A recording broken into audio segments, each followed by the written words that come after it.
Hello, voice mates! Welcome back to my channel. I'm excited to share my latest insights from CVAP with you all. Pero sorry, medyo iba yung setup natin today. As you can see, I'm currently not in my booth. I'm here in my in-laws' house and we're visiting for the Holy Week. Oo, medyo late upload na po ito. Tapos na kami sa workshop, actually. And I'm only uploading the second and the third week vlog this week.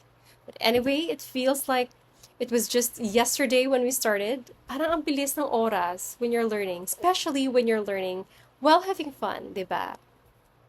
Pero ano nga ba talaga yung nangyari sa amin sa third week sa CVAP? As I delved into understanding the purpose of my voice and explored the different paths available to aspiring voice artists like us, I couldn't help but wonder, what comes next? After nung first week session namin, I had already mapped out the themes for my upcoming uploads. Ina-outline ko na yung progress ko sa CVAP journey. So if you've noticed, the week one vlog was entitled Discover Your Voice. And then the second week is Explore Your Voice. And my end goal, which you will see sa aking voice brand, sa aking logo, is Unleash Your Voice, which is going to be the title of my week 4 vlog. Kasi nga, yun nga yung pinaka goal natin, yung pinaka gusto nating ma-achieve, diba? But there was always this one step that made me pause. Step 3, blank your voice. What exactly should fill in the blank? I don't know. So to answer these questions, I compared my CVAP journey to an actual trip. Syempre, unang question dyan is, where should I go? Saan ba ako pupunta? That was step 1. Discover my voice, my destination. Let's say I wanted to visit the white sandy beaches of Canamoan to truly unleash my voice. So how do we get there? Should I take the land route or the air route? If I choose land, I can enjoy the scenery, but it may be a bit long and tiring. On the flip side, if I opt for air travel, it will be a quick and comfy journey, but I won't get to take in the views. This brings us to step 2, exploring my path. It's similar to what we learned in week 2, where our trainers introduced us to different options in the voice industry and help us find our niche. Should I stick with voiceover, my go-to voice, or should I take a sightseeing trip and delve deeper into voice acting? No matter which path I choose in step 2, I have to move on to step 3. But what exactly is it? What's the key to bridging the gap between knowing my destination and getting there? It's preparation.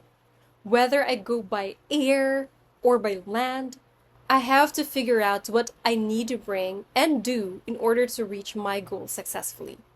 So, in the realm of voice artistry, what tools do I need to unlock my full potential? Our awesome trainer, Miss Janine, had all the answers to this burning question. And during her presentation, she shared the wise words, it's not enough to just know, read, and understand. We need to practice, practice, practice. And I couldn't agree more. I believe that any knowledge earned and skills learned will fade away if not put into practice.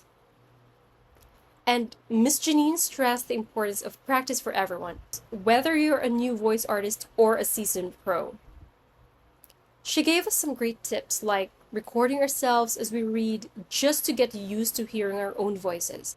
Our voices may sound different to us than they do to others, so getting comfortable with hearing it is key. By listening back to our recordings, we can also pinpoint our weaknesses and brainstorm ways or think of ways to improve it. In addition to traditional reading, She also suggested practicing tongue twisters aloud fun way, as a fun way to sharpen our speaking skills and work on our pronunciation. And all this while keeping our minds sharp. So I gave it a try. We actually have an assignment, a CVAP assignment, which requires us to record ourselves, recite three, was it three?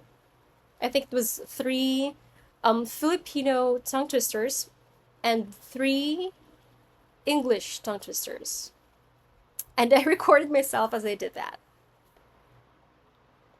Our trainer also equipped us with voice acting techniques such as using facial expressions, movements, lead in lines, and human sound effects to help us convey emotions more accurately in our lines. And just like how we pack our clothes, food, and water for a trip to take care of our physical needs during a trip, we also need to take care of our voice as we venture into the world of voice artistry. So ang trainer namin provided us with helpful tips during the session on how to do just that. One tip that really stood out to me, and dami kasi nun eh, but the one tip that stood out to me was avoid whispering. Yes, it's to avoid whispering. While avoiding shouting may seem obvious, I learned that whispering can be just as straining to the vocal folds as shouting is. And I'll definitely keep that in mind and prioritize caring for my voice, as how can I reach my destination and unleash my voice if I don't have a voice at all, diba? Now that I know that preparation acts as the bridge between steps 2 and 4, what word best encapsulates this step? Reflecting on this week's lessons, it is evident that preparation of our voice is focused on refining and perfecting our voices for its purpose. And so I like to aptly dub this phase as honing my voice.